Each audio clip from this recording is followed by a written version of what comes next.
കൃഷ്ണ ഗുരുവായൂരപ്പ ശരണം. ഗുരുവായൂരപ്പൻ്റെ ഉച്ചപൂജ കഴിഞ്ഞു, കളഭാലങ്കാരം കഴിഞ്ഞ് നട തുറന്നു കേട്ടോ. അപ്പോൾ നമുക്ക് ഗുരുവായൂരപ്പനെ കാണാൻ പോകണ്ടേ?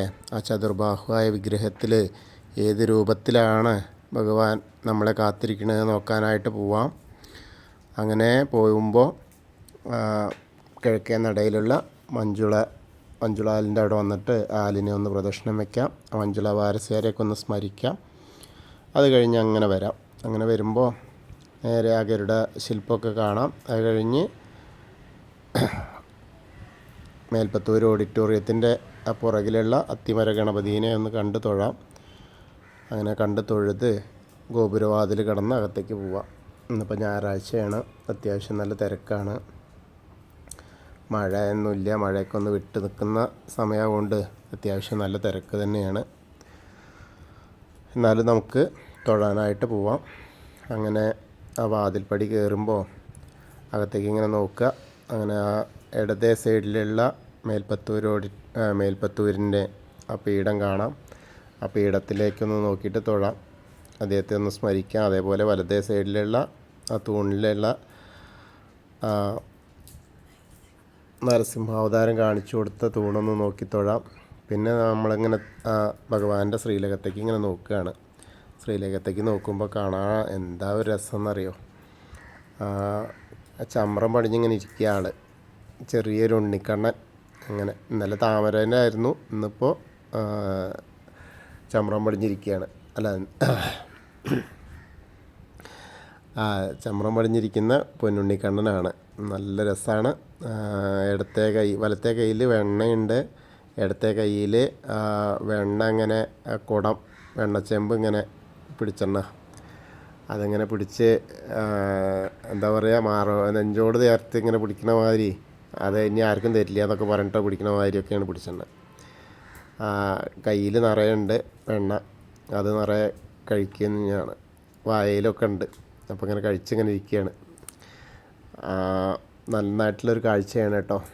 അങ്ങനെ കൈവളകൾ കാണാനുണ്ട്, കാൽവളകൾ കാണാനുണ്ട്. അതേപോലെ മാറത്ത് ഒരു മാങ്ങാമാലയുണ്ട്, ഒരു വളയം പോലത്തെ മാല ഉണ്ട്, അതേപോലെ ഒരു പതക്കം പോലത്തെ മാല ഉണ്ട്, അരമണി കിങ്ങിണി ഒക്കെ ഇങ്ങനെ കാണാനുണ്ട്. അതേപോലെ ഒരു ഗോപീതിലകം തൊട്ടിട്ടുണ്ട്, തിരുമുടി മാല അങ്ങനെ ചാർത്തിയിട്ടുണ്ട്, പീലി തിരുമുടി കെട്ടിയിട്ടുണ്ട്. നല്ല രസമായിട്ടുള്ള അലങ്കാരം കേട്ടോ. നല്ല ചിരിച്ചുകൊണ്ട് തന്നെയാണ്. അതായത് വായിൽ വെണ്ണ കിട്ടിയാൽ പിന്നെ എന്താ ചിരിക്കാതിരിക്കുമോ? അത്രയും നല്ല വെണ്ണക്കുടം നിറച്ചുണ്ട്, വെണ്ണയും നിറച്ചുണ്ട് കയ്യിൽ. അപ്പോൾ അതിങ്ങനെ ചിരിയാണ് കാണാനുള്ളത്. അതേപോലെ തിരുമുടിമാല 2 ഉണ്ട്, തെച്ചിയും തുളസിയായിട്ടുള്ളതുണ്ട്. അതേപോലെ തന്നെ പിന്നെ വലിയ വെളുത്ത വെള്ളയും തുളസിയൊക്കെ ആയിട്ടുള്ള 2 വലിയ ഉണ്ടമാലകളുണ്ട്. ശരിക്കും പറഞ്ഞാൽ വെളുത്ത പൂവും തുളസിയും തെച്ചിയും കൂടിയിട്ടുള്ളത് അതേപോലെ തന്നെയാണ്. പിന്നെ വിധാനമായിട്ട് 4-5 ഉണ്ടമാലകൾ ഇങ്ങനെ കാണാനുണ്ട് മേലെ. കണ്ണന് ഏറ്റവും ഇഷ്ടപ്പെട്ട തുളസി ആണ് കൂടുതലായിട്ടുള്ളത്. അപ്പോൾ നമ്മളിപ്പോൾ ശ്രീലകത്തേക്ക് നോക്കിയിട്ട് ഭഗവാന്റെ സോപാനപ്പടിയിൽ നിന്ന് തൊഴുകയാണ്. അപ്പോൾ എല്ലാവരും പ്രാർത്ഥിച്ചോളൂ കേട്ടോ.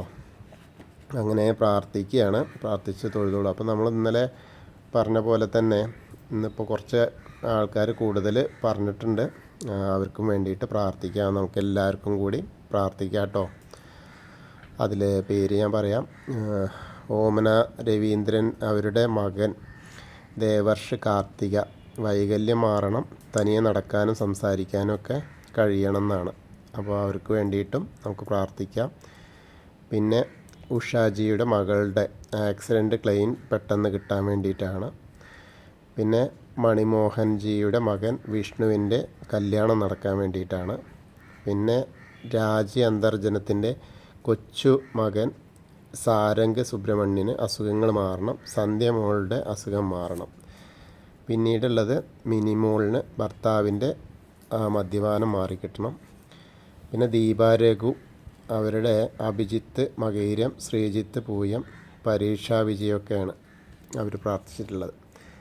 അതേപോലെ തന്നെ ചന്ദ്രബോസ് അവിട്ടം, ആഹാരം കഴിക്കുമ്പോൾ ടേസ്റ്റ് കിട്ടണം. അവർക്ക് എന്താ സർജറി കഴിഞ്ഞിട്ട് വായിലൊരു സർജറി കഴിഞ്ഞിട്ട്, അപ്പോൾ ആഹാരം കഴിക്കാനൊന്നും ടേസ്റ്റ് ഇല്ല എന്നാണ് പറയണത്. അപ്പോൾ അത് കിട്ടണമെന്ന്. അപ്പോൾ ഞാൻ പറയുമ്പോൾ എന്താ വെച്ചാൽ, ഗുരുവായൂർ വന്നിട്ട് ഭഗവാന്റെ പ്രസാദം കഴിക്കുക. നമ്മൾ പ്രാർത്ഥിക്കുകയും ചെയ്യുക, അതേപോലെ തന്നെ പ്രസാദം കഴിക്കാൻ ശ്രമിക്കുക. അപ്പോൾ അത് കിട്ടുകയാണെങ്കിൽ കുറച്ചും കൂടി എല്ലാറ്റിനുമുള്ള ഒറ്റമൂലി ഗുരുവായൂരപ്പൻ്റെ പ്രസാദം തന്നെയാണ്. ധന്വന്തരി മൂർത്തിയും ഒക്കെ ആയിട്ടുള്ള ആ ഒരു പ്രസാദമൊക്കെ വാങ്ങിയിട്ട് കഴിച്ചാൽ കുറേ ഭേദമാവുന്നതാണ്. പിന്നെ ഉള്ളത് ശരൺ ഭരണിയാണ്, അവർക്ക് ജോലി കിട്ടാൻ വേണ്ടിയിട്ടാണ്. പിന്നെ സിദ്ധാർത്ഥിന് അടുത്ത് പഠിക്കാൻ കിട്ടണം, കുറച്ച് ദൂരെയാണ് ഇത്ര ഇപ്പോൾ കോളേജ് കിട്ടിയത്, അത് കുറച്ച് അടുത്തേക്ക് ആവണമെന്ന്. പിന്നെ സരള ത്യാഗരാജൻ, അവരുടെ മോളുടെ വസ്തുവിൻ്റെ പൈസ എത്രയും പെട്ടെന്ന് കിട്ടുവാൻ. അവരുടെ പേര് ധന്യ ഉത്രൻ ആണ്. അതേപോലെ കുട്ടൻ അവിട്ടം, അവർക്ക് രോഗശാന്തിക്കാണ്. പിന്നെ വിജയലക്ഷ്മിയുടെ ശ്വാസകോശ രോഗം മാറാൻ വേണ്ടിയിട്ട് രമണീനെ പ്രാർത്ഥനയിൽ ഉൾപ്പെടുത്താൻ പറഞ്ഞിട്ടുണ്ട്. അനിൽകുമാർ പൂരാടം, ബിന്ദു അശ്വതി, അവർക്കും പ്രാർത്ഥനയിൽ ഉൾപ്പെടുത്താനാണ്. പിന്നെ സുനീഷ് തൃക്കേട്ട, ആർദ്ര മൂലം, ആയുഷ് അനീഴം, അങ്ങനെ ഉള്ളത്. പിന്നെ മദ്യപാനം നിർത്തണം, അതൊക്കെയാണ് അവരുടെ കാര്യങ്ങൾ. ആ കുട്ടികൾക്ക് നല്ലതാവണം, അങ്ങനെയൊക്കെ പറഞ്ഞിട്ടാണ്. അപ്പോൾ എന്തായാലും കുറച്ച് കൂടുതൽ ആയിട്ടുണ്ട്. എന്നാലും നമ്മൾ പറഞ്ഞു വീഡിയോ ലെങ്ത്ത് കൂടുകയുള്ളൂ. എന്നാലും നമ്മളിപ്പോൾ അവിടെ തൊഴുതിരിക്കുമ്പോൾ പറയുമ്പോൾ ആ ഒരു കാര്യമായല്ലോ. കാരണം സോപാനപ്പടിയിൽ വെച്ചിട്ട് നമ്മൾ പറയുകയാണ്, ആ തൊഴുത ഉടനെ നമ്മൾ പറയുകയാണ് ആ കാര്യങ്ങളൊക്കെ. അപ്പോൾ അതവർക്ക് എല്ലാവർക്കും ആ ഒരു പ്രാർത്ഥനയിൽ ഉണ്ടാവും. എല്ലാവരും അവർക്ക് വേണ്ടിയിട്ടും കൂടിയും പ്രാർത്ഥിക്കുക. നമ്മളിപ്പോൾ പ്രാർത്ഥിക്കുന്ന ആ സമയം, തൊഴുന്ന സമയത്ത് എല്ലാവരും മനസ്സിൽ വിചാരിക്കുക. എല്ലാവരെയും പേര് ഞാൻ പറഞ്ഞിട്ടുണ്ട്. അപ്പോൾ എല്ലാവരും അവർക്ക് വേണ്ടിയിട്ടും കൂടി പ്രാർത്ഥിക്കുക. അങ്ങനെ നമ്മൾ അവിടെ നിന്ന് കണ്ട് തൊഴുതിട്ട് ഇറങ്ങുകയാണ് കേട്ടോ. അങ്ങനെ തൊഴുത് ഇറങ്ങിയിട്ട് നേരെ അഗ്നികോണിലേക്കൊന്ന് നോക്കി തൊഴുതു, തിടപ്പള്ളി നോക്കി തൊഴുതു. പിന്നെ അതേപോലെ പിന്തിരിഞ്ഞ് നിന്നിട്ട് നോക്കിയാൽ ആ ചുമരിൻ്റെ മുകളിലുള്ള ആലിലക്കണ്ണനെ കണ്ടു തൊഴാം. പിന്നെ സപ്തമാതാക്കളെ കണ്ടു തൊഴാം. പിന്നെ വിഘ്നേശ്വരൻ്റെ അടുത്ത് വരിക. വിഘ്നേശ്വരൻ്റെ അടുത്ത് വന്നിട്ട് വിഘ്നേശ്വരൻ്റെ അവിടെ നിന്ന് നല്ല കളപ്പം കൊണ്ടൊക്കെ ചാർത്തായിട്ടുണ്ട്. നന്നായിട്ട് ആ കൊമ്പും തുമ്പി കൈയൊക്കെ അങ്ങനെ ഉണ്ട്. പിന്നെ ഒരു കദളിപ്പഴം ഒക്കെ ഉണ്ട്, നല്ല പഴുത്ത കദളിപ്പഴം ഉണ്ട് കേട്ടോ, ഒരു പച്ചയുണ്ട്. പിന്നെ ധാരാളം പൂക്കളുണ്ട്, അർച്ചനപ്പൂക്കൾ, തുളസിപ്പൂവും താമരപ്പൂവും ഒക്കെ ആയിട്ടുണ്ട്. അപ്പോൾ എല്ലാവരും ഗണേശനെ പ്രാർത്ഥിച്ചോളൂ. ഏകദന്തം മഹാകായം ദപ്തകാഞ്ചന സന്നിഭം ലംബോദരം വിശാലാക്ഷം വന്ദേഹം ഗണനായകം. അത് കഴിഞ്ഞ് സരസ്വതി അറയിലേക്ക് നോക്കുക. അവിടെ സരസ്വതി അറയിലേക്ക് നോക്കിയിട്ട് പ്രാർത്ഥിക്കാം. കടാവിളക്ക് ഇങ്ങനെ കത്തുണ്ട്. സരസ്വതി നമസ്തുഭ്യം വരദേ കാമരൂപിണി വിദ്യാരംഭം കരിഷ്യാമി സിദ്ധിർഭവതു മേ സദാ. അത് കഴിഞ്ഞ് അങ്ങനെ വന്ന് നേരെ ആ കോർണറിൽ എത്തിയാൽ ചെറിയ ഗണപതിയെ കാണാം, ആ മായാദേവീനെയൊക്കെ കാണാം. അതേപോലെ മത്സ്യം, കൂർമ്മം, വരാഹം, നരസിംഹം വരെയുള്ള രൂപങ്ങൾ കാണാം. അവിടെയൊക്കെ ഓരോ മാലകൾ ചാർത്തിയിട്ടുണ്ട് കേട്ടോ. പിന്നെ അങ്ങനെ മേൽശാന്തിയിൽ അവിടെ വന്നിട്ട് അർച്ചന പ്രസാദം വാങ്ങാം. ഉച്ചപൂജ ഉണ്ടായിരുന്ന മേൽശാന്തി തന്നെയാണ്, കാവപ്രമാരാത്ത് അച്യുതൻ നമ്പൂതിരിപ്പാടാണ്. അവിടെ നിന്ന് ആ പ്രസാദമൊക്കെ വാങ്ങിയിട്ട് പിന്നെ ആ വാമന സ്വരൂപം കാണാം. ആ ഗജേന്ദ്രമോക്ഷത്തിൻ്റെ ആ ഒരു കാണാം. അതേപോലെ ഗരുഡാരൂഢനായിരിക്കുന്ന മഹാവിഷ്ണുവിനെ കാണാം. പിന്നെ അനന്ത പത്മനാഭസ്വാമിയുടെ വിഗ്രഹം കാണാം. അവിടെ നിറയെ മാലകളുണ്ട്, താമരമാലയൊക്കെ ഉണ്ട്. അതേപോലെ തുളസിയൊക്കെ ധാരാളം ചാർത്തിയിട്ടുണ്ട്, മുകളിലും വിധാനമായിട്ട് ചാർത്തിയിട്ടുണ്ട്. അതൊക്കെ കണ്ട് തൊഴാം. അങ്ങനെ നമ്മൾ പിന്നെ ശ്രീകോവിലിൻ്റെ പുറകുവശത്ത് വന്ന് സാഷ്ടാംഗം നമസ്കരിക്കുക. സ്ത്രീകളൊക്കെ മുട്ടുകുത്തിയിട്ട് പ്രാർത്ഥിച്ചാൽ മതി. ബാക്കിയുള്ള ആളുകൾക്കൊക്കെ, പുരുഷന്മാരൊക്കെ സാഷ്ടാംഗം നമസ്കരിക്കുക. അതിനുശേഷം നമ്മൾ നേരെ വരുമ്പോൾ ബാക്കിയുള്ള ദശാവതാര വിഗ്രഹങ്ങളൊക്കെ കാണാം, അതൊക്കെ കണ്ട് തൊഴാം.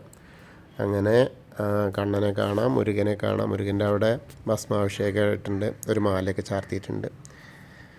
അതേപോലെ ഹനുമാൻ സ്വാമിയുടെ അടുത്ത് വരിക, ഹനുമാൻ സ്വാമീനെ കണ്ട് തൊഴാം. അവിടെ നിന്ന് ചെറിയൊരു മാല മാത്രമേ ഉള്ളൂ. പിന്നെ കുങ്കുമം ധാരാളം ഉണ്ട് കേട്ടോ. അപ്പോൾ എല്ലാവരും ഹനുമാൻ സ്വാമീനെ പ്രാർത്ഥിച്ചോളൂ. ത്വമസ്മിൻ കാര്യനിര്യാഗേ പ്രമാണം ഹരിസത്തമ ഹനുമാൻ യജ്ഞമാസ്തായ ദുഃഖക്ഷയകരോ ഭവ മനോജവം മാരുതതുല്യവേഗം ജിതേന്ദ്രിയം ബുദ്ധിമതാം വരിഷ്ഠം വാതാത്മജം വാനരയൂഥമുഖ്യം ശ്രീരാമദൂതം ശിരസാ നമാമി. ബുദ്ധിർബലം യശോധൈര്യം നിർഭയത്വം അരോഗത അജാഡ്യം വാക്പടുത്തം ഹനുമസ്മരണാത് ഭവേത്. ഓം നമോ ഭഗവതേ ആഞ്ജനേയായ മഹാബലായ സ്വാഹ.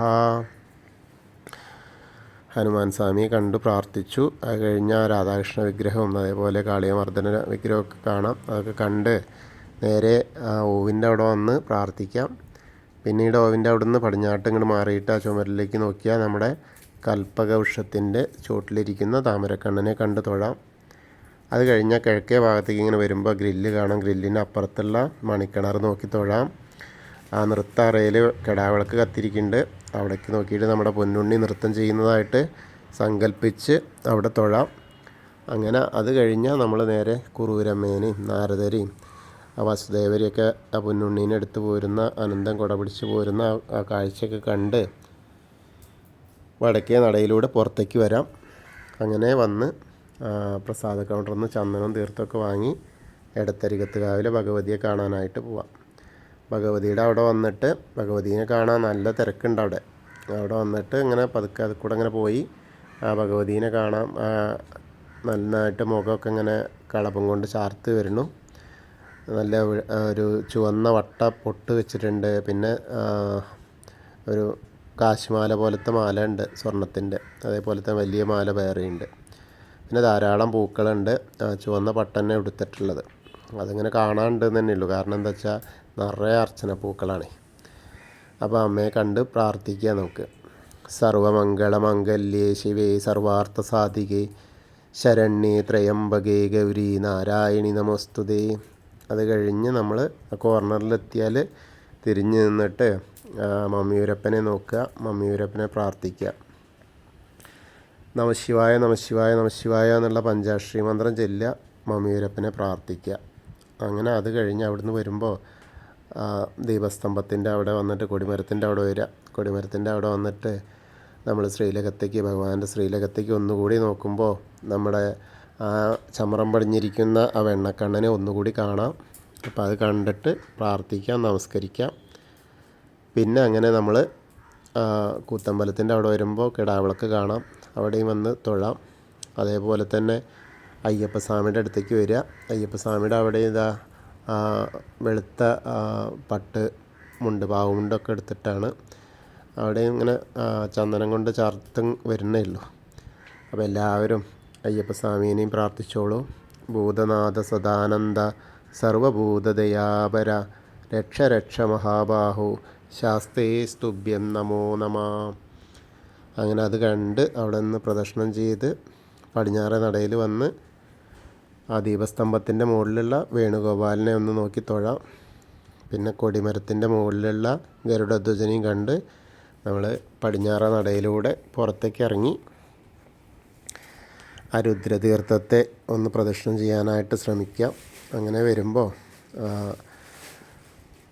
അന്നലക്ഷ്മി ഹാളിൻ്റെ അധീനം അങ്ങനെ വരുമ്പോൾ നാരായണാലയത്തിലൊന്ന് കയറിയിട്ട് അവിടെ ധാരാളം ഭക്തർ നാമജപം നടത്തുന്നുണ്ട്. അതൊക്കെ കേൾക്കാം. പിന്നെ പൂന്താനം പൂജിച്ചിരുന്ന വിഗ്രഹമൊക്കെ ഒന്ന് കണ്ട് തൊഴാം. അങ്ങനെ തിരിച്ച് ഇങ്ങനെ വരുമ്പോൾ ഭഗവതിയുടെ അവിടെ വന്ന് തൊഴാം. പിന്നെ നേരെ വന്ന് ഒരു കിഴക്കേ നടയിലുള്ള ദീപസ്തംഭത്തിൻ്റെ അവിടെ വന്നിട്ട് ഒന്നും കൂടി ഭഗവാന്റെ ശ്രീലകത്തേക്ക് നോക്കാൻ കഴിയും. അപ്പോൾ അവിടെ നന്നായിട്ട് വെളിച്ചങ്ങനെ കാണാം. അപ്പോൾ നമ്മൾ കണ്ടതാവുകൊണ്ട് അവിടെ ഭഗവാൻ ചമ്രം പടിഞ്ഞിരിക്കുന്ന ഉണ്ണിക്കണ്ണനാണെന്ന് നമുക്ക് മനസ്സിലുള്ളതുകൊണ്ട് സുഖമായിട്ട് അതാണെന്ന് വെച്ചിട്ട് കാണാം. പിന്നെ നമ്മൾ തെക്കേ നടയിലേക്ക് ഇങ്ങനെ വരുമ്പോൾ ആ കൂവളത്തെ വന്ന് പ്രദക്ഷിണം ചെയ്യാം. അത് കണ്ട് മഹാദേവനെയും പാർവതീദേവീനെയൊക്കെ മനസ്സിൽ വെച്ചിട്ട് നമുക്ക് പ്രാർത്ഥിക്കാം. അപ്പോൾ നമ്മൾ ഇന്നത്തെയും ഗുരുവായൂരപ്പൻ്റെ ഉച്ചപൂജയും കളഭാലങ്കാരമൊക്കെ കണ്ടു തൊഴുതു. കുറച്ച് ഭക്തർക്ക് വേണ്ടിയിട്ട് നമ്മൾ പ്രാർത്ഥിക്കാനും കഴിഞ്ഞു. അപ്പോൾ എല്ലാവർക്കും നമ്മുടെ കുടുംബത്തിലെ എല്ലാവർക്കും, അതായത് നമ്മൾ ഇത് കേൾക്കുന്നവരെല്ലാം നമ്മളെ ഒരു കുടുംബത്തിലെ ആളുകളായിട്ട് എല്ലാ ഭക്തർക്കും വേണ്ടിയിട്ട് തന്നെ പ്രാർത്ഥിക്കണം. എല്ലാവർക്കും ഗുരുവായൂരപ്പൻ്റെ അനുഗ്രഹം ലഭിക്കും. കൃഷ്ണായ വാസുദേവായ ഹരയേ പരമാത്മനെ പ്രണതക്ലേശനാശായ ഗോവിന്ദായ നമോ നമ. ഹരേ കൃഷ്ണ. ഗുരുവായൂരപ്പാ ശരണം. ഇനി നമുക്കൊരു ചെറിയ കഥ. നമ്മളിന്ന് ധ്രുവനെ പറ്റിയിട്ടാണ് പറയാൻ പോകുന്നത്. ഒരിക്കൽ ഉത്താനപാദൻ എന്നൊരു രാജാവുണ്ടായിരുന്നു. അദ്ദേഹത്തിന് സുനീതി, സുരുചി എന്നിങ്ങനെ 2 ഭാര്യമാരുണ്ടായിരുന്നു. സുനീതിയുടെ മകനായിരുന്നു ധ്രുവൻ. സുരുചിയുടെ മകൻ ഉത്തമൻ. സുരുചിയായിരുന്നു രാജാവിന് കൂടുതൽ പ്രിയപ്പെട്ടവൻ. അതുകൊണ്ട് തന്നെ സുനീതിയും ധ്രുവനും അവഗണിക്കപ്പെട്ടു. ഒരു ദിവസം ബാലനായ ധ്രുവൻ തൻ്റെ അച്ഛൻ്റെ മടിയിൽ കയറിയിരിക്കാൻ ശ്രമിച്ചു. എന്നാൽ സുരുചി ധ്രുവനെ തള്ളി മാറ്റിയിട്ട് പറഞ്ഞു, നീ എൻ്റെ മകനല്ല, അതുകൊണ്ട് നിനക്ക് രാജാവിൻ്റെ മടിയിലിരിക്കാൻ അവകാശമില്ല. രാജാവിൻ്റെ മടിയിലിരിക്കണമെങ്കിൽ നീ എൻ്റെ ഗർഭത്തിൽ നിന്ന് ജനിക്കേണ്ടിയിരുന്നു. മഹാവിഷ്ണുവിനെ തപസ് ചെയ്ത് എൻ്റെ മകനായി ജനിക്കാനുള്ള വരം നേടിയ നിനക്ക് ഈ ഭാഗ്യം ലഭിക്കും. അങ്ങനെ സുരുചിയുടെ ഈ വാക്കുകൾ ധ്രുവൻ്റെ കുഞ്ഞു മനസ്സിൽ വളരെ വേദന ഉണ്ടാക്കി. അവൻ കരഞ്ഞുകൊണ്ട് തൻ്റെ അമ്മയായ സുനീതിയുടെ അടുത്തേക്ക് ഓടിപ്പോയി. അമ്മ ധ്രുവനെ ആശ്വസിപ്പിച്ചു. മകനെ, ആരും നിന്നെ തള്ളിപ്പറയാത്ത ഒരു സ്ഥാനം നിനക്ക് വേണമെങ്കിൽ എല്ലാറ്റിനും ഉടയവനായ മഹാവിഷ്ണുവിനെ തപസ് ചെയ്യുക. ഭഗവാന്റെ അനുഗ്രഹം കൊണ്ട് നിനക്ക് നിത്യമായൊരു സ്ഥാനം ലഭിക്കും എന്ന് സുനീതി പറഞ്ഞു. അമ്മയുടെ വാക്കുകൾ കേട്ട് ധ്രുവൻ ദൃഢനിശ്ചയമെടുത്തു. 5 വയസ്സ് മാത്രമുള്ള ആ ബാലൻ വീട് വിട്ട് കാട്ടിലേക്ക് യാത്രയായി. ലക്ഷ്യമൊന്നു മാത്രം, മഹാവിഷ്ണുവിനെ പ്രസാദിപ്പിക്കുക. കാട്ടിൽ വെച്ച് അവനെ നാരദമുനി കണ്ടുമുട്ടി. നാരദൻ ധ്രുവനോട് വീട്ടിലേക്ക് തിരിച്ചു പോകാൻ ഉപദേശിച്ചു. എന്നാൽ ധ്രുവൻ്റെ നിശ്ചയദാർഢ്യം കണ്ടപ്പോൾ നാരദൻ അവൻ്റെ ഗുരുവായൂർ സമ്മതിച്ചു. ഓം നമോ ഭഗവതേ വാസുദേവായ എന്ന മന്ത്രം ഉപദേശിച്ചു. യമുനാ നദിയുടെ തീരത്തുള്ള മധുവനം എന്ന സ്ഥലത്ത് പോയി തപസ് ചെയ്യാൻ നാരദൻ ധ്രുവനോട് നിർദ്ദേശിച്ചു. അങ്ങനെ ധ്രുവൻ മധുവനത്തിലെത്തി കഠിനമായ തപസ് ആരംഭിച്ചു. ആദ്യമൊക്കെ പഴങ്ങളും കിഴങ്ങുകളും മാത്രം കഴിച്ച് അവൻ തപസ് ചെയ്തു. പിന്നീട് വെള്ളം മാത്രമായി. ക്രമേണ ശ്വാസം പോലും അടക്കി അവൻ തപസ് ചെയ്തു. ധ്രുവൻ്റെ കഠിനമായ തപസ്സിൽ ലോകം മുഴുവൻ ചൂടുപിടിച്ചു. ദേവന്മാർക്ക് പോലും അത് സഹിക്കാൻ കഴിഞ്ഞില്ല. അവർ മഹാവിഷ്ണുവിനോട് ഈ തപസ് അവസാനിപ്പിക്കാൻ വേണ്ടിയിട്ട് അപേക്ഷിച്ചു. മഹാവിഷ്ണു ധ്രുവൻ്റെ മുന്നിൽ പ്രത്യക്ഷനായി. തപസ്സിൽ നിന്ന് ഉണർന്ന ധ്രുവൻ ഭഗവാന്റെ ദിവ്യ രൂപം കണ്ട് അത്ഭുതപ്പെട്ടു. അവൻ്റെ കണ്ണുകളിൽ നിന്ന് ആനന്ദാശ്രുക്കൾ ഒഴുകി. ഭഗവാൻ ധ്രുവനോട് എന്ത് വരമാണ് വേണ്ടതെന്ന് ചോദിച്ചു. ധ്രുവൻ പറഞ്ഞു, ഭഗവാനെ, അങ്ങയെ കാണാനായിരുന്നു എൻ്റെ ആഗ്രഹം. അങ്ങയെ കണ്ടപ്പോൾ എൻ്റെ എല്ലാ ദുരിതങ്ങളും മാറി. മറ്റൊന്നും എനിക്ക് ആവശ്യമില്ല. ധ്രുവൻ്റെ ഭക്തിയിൽ സന്തുഷ്ടനായ മഹാവിഷ്ണു അവനെ അനുഗ്രഹിച്ചു. മകനെ, ആരും എത്തിച്ചേരാത്ത ഒരു സ്ഥാനം ഞാൻ നിനക്ക് നൽകും. എല്ലാ നക്ഷത്രങ്ങൾക്കും മുകളിലായി നീ എന്നും പ്രകാശിക്കും. ധ്രുവനക്ഷത്രം എന്ന പേരിൽ നീ എന്നെന്നും നിലനിൽക്കും. നിനക്ക് മരണമുണ്ടാവില്ല. നിൻ്റെ അമ്മയായ സുനീതിയും ഈ ദുഃഖങ്ങളിൽ നിന്നെ തഴഞ്ഞവർ പോലും നിന്നെ ബഹുമാനിക്കുന്ന ഒരു കാലം വരും. അങ്ങനെ ധ്രുവൻ ആകാശത്തിലെ ഏറ്റവും തിളക്കമുള്ള നക്ഷത്രമായി. ഇന്നും ആകാശം നോക്കിയാൽ ധ്രുവ നക്ഷത്രത്തെ നമുക്ക് കാണാം. അചഞ്ചലമായ ഭക്തിയും നിശ്ചയദാർഢ്യവും വഴി ഏതൊരാൾക്കും ദിവ്യമായ അനുഗ്രഹങ്ങൾ നേടാനാകുമെന്നാണ് ഈ കഥ നമ്മളെ പഠിപ്പിക്കുന്നത്. അപ്പോൾ കാരണം എന്താ വെച്ചാൽ അത്രയ്ക്കും ആ ചെറിയ കുട്ടി, 5 വയസ്സുള്ള കുട്ടിക്ക് അത്രയ്ക്കും വലിയ ഒരു ദൃഢനിശ്ചയം വരുന്നു വെച്ചാൽ നമുക്കൊക്കെ എന്തുകൊണ്ട് വന്നൂടാ? നമുക്കും ഗുരുവായൂരപ്പനെ കാണണം എന്നുള്ള ആ ഒരു ചിന്ത നമ്മുടെ മനസ്സിലുണ്ടായ ഗുരുവായൂരപ്പന് തപം ചെയ്യന്നെ. നമുക്ക് പണ്ടത്തെ മാതിരി തപസ് ചെയ്യാൻ കഴിയില്ലെങ്കിലും നമുക്ക് നാമം കൊണ്ട് തപസ് അനുഷ്ഠിക്കാൻ കഴിയും. അപ്പോൾ എല്ലാവരും അതിന് തയ്യാറാവുക. എല്ലാവർക്കും ആ ഗുരുവായൂരപ്പൻ്റെ അനുഗ്രഹം ലഭിക്കട്ടെ. ഈ കഥയൊക്കെ ഇഷ്ടമായിച്ചാൽ എല്ലാവർക്കും ഒന്ന് ഷെയർ ചെയ്യുക കേട്ടോ. കാരണം കൂടുതൽ ഭക്തരിലേക്ക് എത്തട്ടെ. കൃഷ്ണ. ഗുരുവായൂരപ്പാ ശരണം.